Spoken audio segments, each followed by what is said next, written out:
खमा गणी राधे राधे। तो भाई सुबह सुबह का वक्त है, नहा धो करके आ गई हूँ और अभी खुद को भी संवारना बाकी है, लेकिन पहले और भी काम है, यानी कि पूजा पाठ का है, किचन का है। तो अभी सबसे पहले तो मैं देखूंगी कि किचन में आज क्या करना है, क्या बनाना है।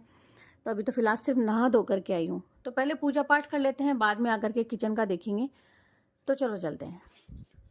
यहाँ फिर मैं आ जाती हूँ पूजा करने के लिए बाहर। और भाई मुझे लगता है कि ना खड़े रह के पूजा, एक टाइम ऐसा था, मेरी एज की लेडीज़ तो बहुत आराम से घूमती फिरती हैं, खूब अच्छा करती है, लेकिन मुझसे ना बैठा भी नहीं जाता। तो डेली हम लोग बैठ के पूजा भी कर रहे हैं, सब कर रहे हैं, लेकिन जानते हैं कितना पेनफुल होता है। तो ये अब तक मुझे समझ में नहीं आया। बहुत सारे लोग कहते हैं कि शास्त्रों में ये वर्णित है, वो वर्णित है, खड़े रह के आरती करनी चाहिए, बैठे रह के आरती करनी चाहिए। अच्छा ठीक है, मैंने ये भी सुना कि आरती ना बैठ के करनी चाहिए, पूजा बैठ के करनी चाहिए। तो आरती बैठ के करनी चाहिए या पूजा बैठ के करनी चाहिए? पूजा तो बैठ कर ही करनी चाहिए, आरती खड़े होके करनी चाहिए। चलिए कोई बात नहीं, जैसा समझ में आए। भगवान तो कभी कुछ नहीं कहते, हम लोग ही हैं जो 10 बातें बनाते हैं। तो यहाँ मैं दीपक घुमा के आरती कर देती हूँ, प्रणाम करके फिर चलती हूँ, क्योंकि अब सूर्य देवता को भी आरती देना है।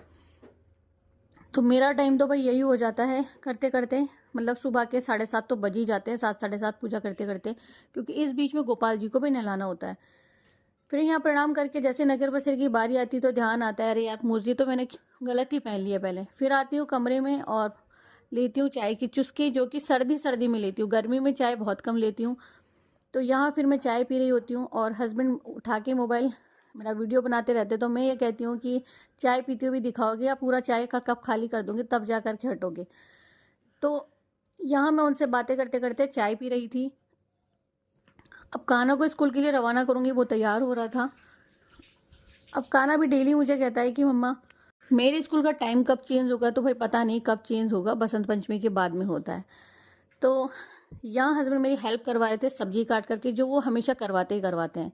तो आज जो सब्जी बनने वाली है वो है, ये आलर पालर है और मूली।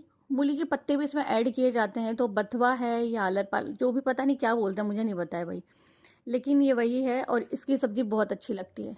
तो पानी में थोड़ी सी हल्दी और नमक डाल करके हम इसे बॉईल करने के लिए रख देते हैं, क्योंकि बॉईल करने के बाद ही इसकी सब्जी अच्छी बनती है। यहाँ मैं खाना बना लेती हूँ। तो ये मेरा सुबह का ही व्लॉग था, जो मैंने शाम तक नहीं लिया है, क्योंकि इस दिन मेरी तबीयत ठीक नहीं थी, तो आगे का मैं कर भी नहीं पाई थी। यहाँ देखिए सब्जी के लिए ग्रेवी तैयार हो गई है, फिर बना देती हूँ सब्जी। जो कैसी बनी थी वो मेरी थाली से आपको पता लग रही होगी। साथ में है मटर की चटनी। तो भाई आ जाइए आप लोग भी, ये छाछ का गिलास और दही जो मेरे खाने में ज़रूर से ज़रूर शामिल होता है। पता नहीं क्यों मैं ब्लॉग डालने में लेट हो रही हूँ, शायद तबीयत के कारण, तो उसके लिए क्षमा चाहती हूँ। मिलती हूँ नेक्स्ट ब्लॉग में, तब खमा घनी सभी को।